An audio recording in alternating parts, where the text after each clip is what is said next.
Welcome to this week's OK at Work with myself, Sarah Sawyer, and my colleague, Russell Berger with the Offit Kurman Labor and Employment Group. And today we are talking about the Oscars, which is not something I normally would think we would talk about on this show. But last night, we're filming this on Tuesday. So last night were the Oscars. Lots of great dresses, lots of celebrities, and a slapping incident, which has now taken the internet by storm, where Will Smith went up and slapped the host, Chris Rock, on stage. And then about 20 minutes later, accepted an award for Best Actor, I believe it was.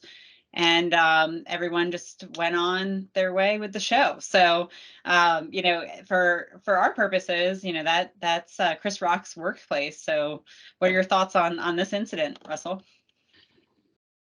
Yeah, well, I'll give you my legal thoughts on this incident. And really try to make it more relevant to, and practical and applicable to most of our audience, which is really, there's kind of two levels to think about it. One is what do you do when there's an act of physical aggression in your workplace, and the other is what do you do when someone you might be hiring or someone you have already hired who's a current employee engages in some violent act outside the workplace. And so I'll start with the first one. Um, it has to be addressed, right? If there's any kind of physical altercation in your workplace, you've got to address it. And you've got to do it safe. And I always give the advice that it's really important. Safety is the number one priority, and preferably it's done in the way that's compliant with the law. But we've had plenty of incidences where clients will say, "Hey, we're terminating this person. I don't know how safe we should all feel. Like this person's a little, puts us a little bit on edge. What should we do?" And my advice often is to consult with a security consultant because there's nothing wrong with doing that. It's the right thing to do if you're uncomfortable and if you think there's a potential risk of physical harm. Bring in someone who knows the right ways to protect your workplace and make sure that people are as safe as possible. It's the same thing if you're there and an incident happens. You got to separate people. You got to make sure that it doesn't escalate. And frankly, like not that happened in the workplace, I'd be sending the aggressor, the Will Smith in the situation, I'd be sending that person home. And just like in this situation, obviously it started with comments that to continue the metaphor, one employee found the comments to be offensive and inappropriate. And you should still address comments and the underlying source of the issue, but obviously you don't want to countenance any kind of physical altercation or taking it into your own hands. Yeah, and I think having some strong policies around, we talk a lot on the show about the culture and workplace policies and different things, and having a strong reaction to something like that. If something like that happened in the workplace, reacting to it, making sure that any issues in the workplace that even led to that incident too are addressed, and really taking a step back. I know that during and examining why it happened, what happened, and how to deal with it.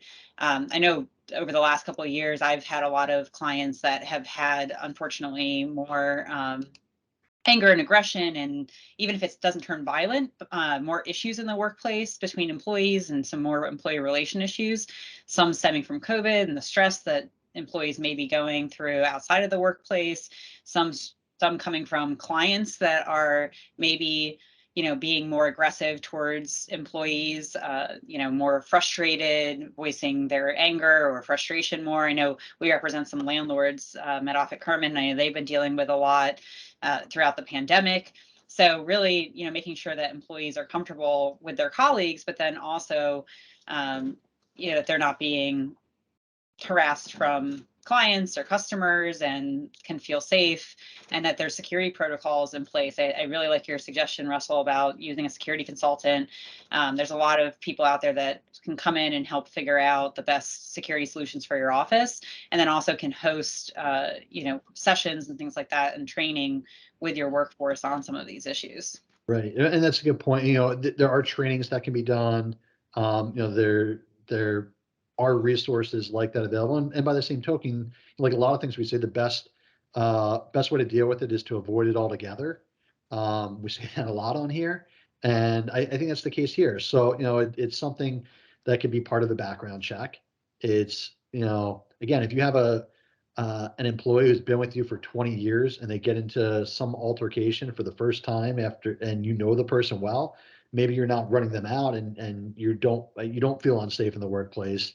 Um, but sometimes you may, it may carry over. And so I think those are things that, employers ought to consider, when they learn about activities outside the workplace, how they might affect inside the workplace, how people are going to feel working with this person inside the workplace.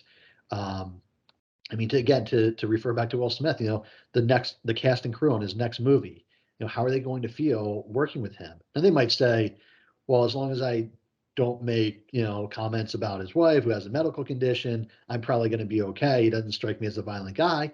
But, other folks might not be comfortable with that. So it does affect employability and how you manage the workplace.